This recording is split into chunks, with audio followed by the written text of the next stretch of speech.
You are now listening to the Flurry podcast hosted by Marquise Rawls. Jose Pedraza returned to the ring displaying his improvements against Mike Pierre, and improve he did. The fight started like most fights. Pierre was working on the jab, he was trying to figure out timing for counters, and no one was really getting pushed back at all. That changed in round 2 when Pedraza used footwork and jittery hand movements confusing Pierre every second. Pedraza created holes in Pierre's defense and later beating every chance he got, unlike I've seen from him before. And while he stuck to his comfort style, he looked stronger, sharper, more comfortable, faster, and quicker than I remember. Or has my memory gone stale? The opposition was lesser, but I still didn't expect him to win in this fashion. Pierre, turtle shelling up for a good portion of the fight, didn't know what to do in the ring. Can you blame him? Pedraza fought elite boxers such as Lomachenko and Gervonta Davis, if you consider him elite. He's learned from those losses and upped the ante on his overall performance. Pierre hasn't been in the ring with such talent before. He hasn't been able to comprehend another level of boxing past his own. He was supposed to lose this bout. Can this win set up another title shot for Pedraza? Of course. Being a former 2-time world champion, he is a good name to have on the resume. Currently, Josh Taylor and Jose Ramirez both have 2 of the 4 championship belts. Can he beat them? That's the ultimate question. Josh Taylor is strong, fast, and a physical boxer. In his recent fight against Prograis, he struggled on his back foot and didn't fare well mid-range. Pedraza showed he can punch from all angles coming right at you. If he can manage to move Taylor back while maintaining distance, he may have a chance at changing the waist of those belts. Jose Ramirez is rough and rugged who loves using volume as much as a hairstylist back in the day. Combined with body punching and power, he's definitely scary. But with all the scariness comes the holes in his defense. If Pedraza can weather the level 5 tycoon storm of Ramirez while learning his own combinations, he can get the win down the stretch. Another bout in the Las Vegas bubble was between Maloney versus Leonardo Baez. Having watched his twin brother lose in the previous card, Maloney had a new feel to his fire that heightened his strength and mental fortitude. Baez couldn't establish a stable offense with Maloney countering everything, setting up his own power shots with jabs, and dragging Baez into deep waters into the corner has seen enough. And it wasn't too difficult neither, with Baez leaning forward, poking his head out, making it an easier target. He lacked head movement, and air muffs do only so much in that stance. It was a great win for Maloney as he continues to make his mark in the bantamweight division. Maybe time for him to face some tougher opposition like the monster himself, or secure a rematch with Emmanuel Rodriguez, the man responsible for his only loss. This last topic isn't about a boxing event or even a boxing match. It's the conspiracy on Tyson Fury having spiked his gloves during the Wilder rematch. Surprised we're still talking about this? I am. I love Deontay Wilder as a boxer.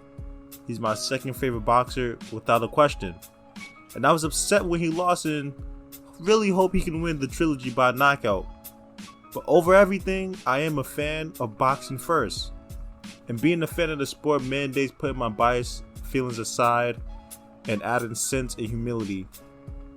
It is difficult to spike one's gloves nowadays with the opponent's trainer having to sit and watch you the entire time you wrap your hands. Plus, for a championship fight of that magnitude, there's extra precaution to keep everything tip top. Without clear evidence, like Cotto had against Margarito, we cannot conclude Fury has done so.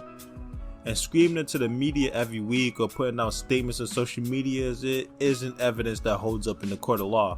He did not do it. I repeat, he did not do it. Before I close, I must point out an error I made in my previous episode. In part 2 of episode 15, I stated that Luke Campbell had beat Carl Frampton. I was mistaken. Josh Warrington was the boxer I was thinking of who defeated Carl Frampton, not Luke Campbell. I got my Europeans mixed up for a bit there, but I got it correct now. You were just listening to the Flurry podcast hosted by Marquise Rawls. Stay tuned for the next episode, or go back and listen to the previous episodes if you haven't done so.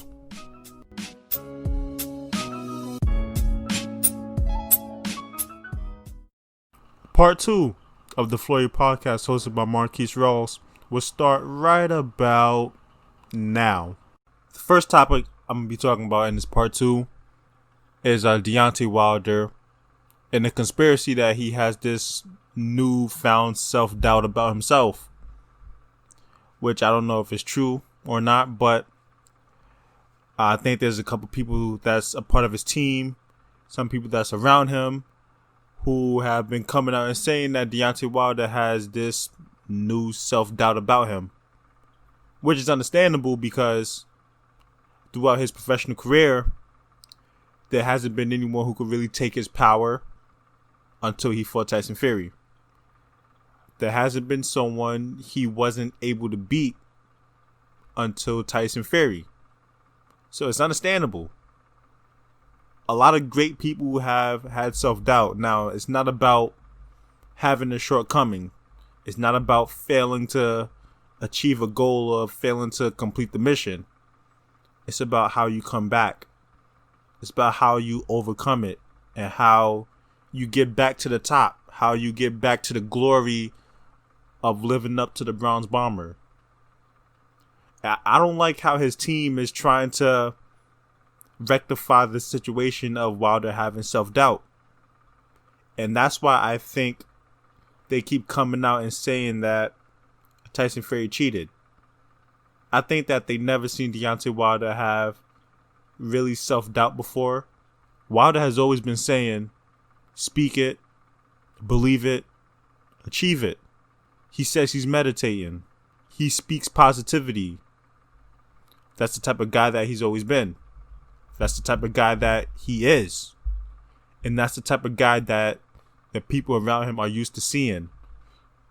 So when that's gone now, and it's now a different story that he's unsure if he could beat Tyson Fury, you got to try to get him back to his old glory, his old positive self, his old ways of thinking that got him to the top. And that's why I think that they're trying to push this narrative that Tyson Fury cheated.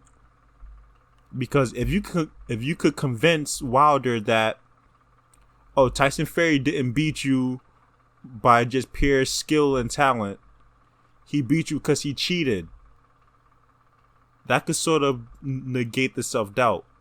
Because self-doubt comes when someone beats you and they're better than you, and you start doubting yourself.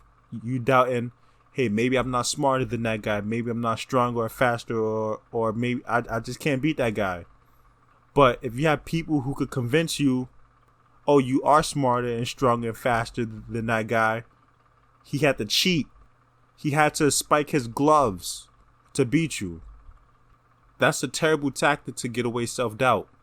Because when you do that, you are hindering Wilder's growth. Instead of just accepting the fact that Wilder, you got your ass handed to you in that second fight. You really did. Fury came and put the beats on you. Got you out of there. I thought you was going to do it to him, but he did it to you. And now you're supposed to use this time to get better. You got to use this time to improve your game in any way that you can. Is there a way that you can increase your punching speed or your punching power? Is there a way you can increase your footwork or your ability to move around the ring? Can you learn how to use better spacing in the ring? Can you learn how to use your jab more effectively? Those are the type of things that you should be doing. Those are the type of things that should come to mind when you lose a boxing fight. How can I get better? And to me, it just doesn't look like that's their mindset. I don't know if it really is, because I'm not with Wilder. I'm not speaking to him. I'm not in his team. I'm just going off what people are saying in the media. I'm just going off what is being portrayed to me as a fan of boxing. I'm just going off what is being shown. And that's what I see. And it needs to change. Because if it doesn't change, that trilogy is going to be a repeat of the second fight. And I don't want it to be. And I damn sure know Wilder doesn't want that neither. So he's going to have to change something and just get it done. The next topic is Alex Saucedo. He had a fight recently. Pretty good fight. He did win. And they're saying that this is his new style of fighting, which it is a new style of fighting for him. It's different than how he was previously fighting a couple years ago. But it's sort of a battle between how he used to fight, because the way he used to fight is how he was taught to fight since he was younger. And there's sort of a habit of him fighting that way, and it's hard to break habit. And you can see some of the old habits coming out, but I think he did a pretty good job of sticking to the game plan of using these new techniques to get the win. But you sort of can't judge him, or at least I can't judge or rate his new style and his improvements, because the person that he fought wasn't really fighting back that much. And this is a perfect example, as you're only as good as the opposition that you beat in front of you. The guy that he was fighting, for the first half of the fight, he wasn't really fighting back much. He wasn't game. Second half of the fight, he started picking up a little bit more. But the first half, it's almost like he stood there and just took it. He took those punches. He took being walked down. And even second half of the fight, he took those punches. He didn't really change much. He didn't really pose a real threat or seem to show that he had a chance of winning in the first place. So in order for me to see and judge if Saucedo actually got better, he needs to fight someone that's just as good as him, if not a little bit better, or someone who can actually pose a threat to him. Because this guy that he fought, he's a good fighter. I'm not saying that he's whack or trash, but he just wasn't on the level of Saucedo to begin with. He wasn't on his level to begin with for me to say that the improvements that Saucedo made is working in his favor, because he would have beat this guy as the old Saucedo. Next topic is Ryan Garcia accepting the fight against Luke Campbell. I'm excited for it. I like Luke Campbell. I like Ryan Garcia. And I'm happy that he actually took the fight. I wasn't sure if Ryan Garcia was going to take the fight. Not saying that he's ducking, dodging, or dipping any boxer. But remember, like a month ago, he turned down a fight because he wasn't getting paid enough money. I thought this would have been that same situation, because more likely than not, it's going to be in the bubble. And in the bubble, there's no fans, so they're making less money, so they're going to pay the boxer a little less money, so you got to take less money. So that's why I thought Ryan Garcia was going to turn it down. But maybe somehow, some way, Top Rank, they found a way to get Ryan Garcia his chicken, get him that bread, get him that butter. Maybe they found a way. Or maybe Ryan Garcia decided, I'll take a little pay cut for the sport of boxing, for the fans. I don't want to wait a year to see any boxer fight again. And I know it's rough in the bubble, people taking pay cuts, but I don't want to wait a year to see any of the fighters that I like fight again. But how will Ryan Garcia versus Luke Campbell play out? Well, I think Ryan Garcia is going to win. And it may not be too obvious, because Luke Campbell, he is a really good boxer. And he's a good fighter. And he's tough. But Ryan Garcia, there's just something about him that, if you're not a special boxer, I will have my money on Ryan Garcia. Like Lomachenko is a special boxer. So if Ryan Garcia fought him, I'll have my money on Lomachenko.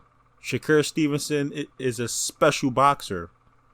So if Ryan Garcia fought him, I'll have my money on Shakur Stevenson. But for almost anybody else, I got my money on Ryan Garcia.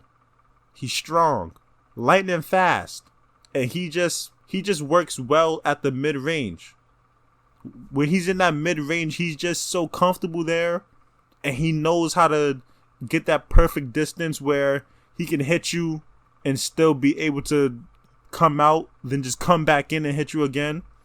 And I would like to think that's due to him being on Team Canelo, and Canelo sparring with him, training with him, showing him some new things, basically taking him under his wing and showing him a lot. And that is the benefit of being under a world-class fighter. You can see the benefits of being under world-class fighters that a lot of these young talents have. Like Ryan Garcia under Canelo, Shakur Stevenson and Devin Haney under Floyd Mayweather. Shakur Stevenson, he's also under Terrence Crawford. A lot of these young boxers, they are under some great fighters, and you can really see it. And you know what also makes it better? A lot of them are in the same division, and they will eventually fight each other. That's what makes it more exciting. They're all gonna eventually fight each other. And no disrespect to Luke Campbell, because like I said before, he's a good fighter. But you're more like a stepping stone for Ryan Garcia right now. You are. Because Ryan Garcia has to get past you. He has to prove to the world that he's worthy enough for these huge, big fights by getting past you. Teofimo Lopez, he beat Richard Comey. He already proved that he's ready for these big fights. That's why he got a big fight. Shakur Stevenson, people are saying he's ready for a big fight. Devin Haney, people are saying he's ready for a big fight. People aren't really saying Ryan Garcia is ready for a big fight because they don't think he's proven himself yet, but against Luke Campbell, he will prove himself. Ryan Garcia, I'm rooting for you to beat Luke Campbell. All those little girls on social media who be screaming your name, they're rooting for you to beat Luke Campbell. So just go in there and beat Luke Campbell. Even if you don't beat Luke Campbell and Ryan Garcia doesn't win, it's not the end of him. It shouldn't be the end of him. He shouldn't just disappear if he loses. He should come back better and stronger, because Luke Campbell's a good fighter, and if you lose, you could always come back from it. You were just listening to the Flurry podcast hosted by Marquise Rawls. Stay tuned for the next episode, or go back and listen to the previous episodes if you haven't done so.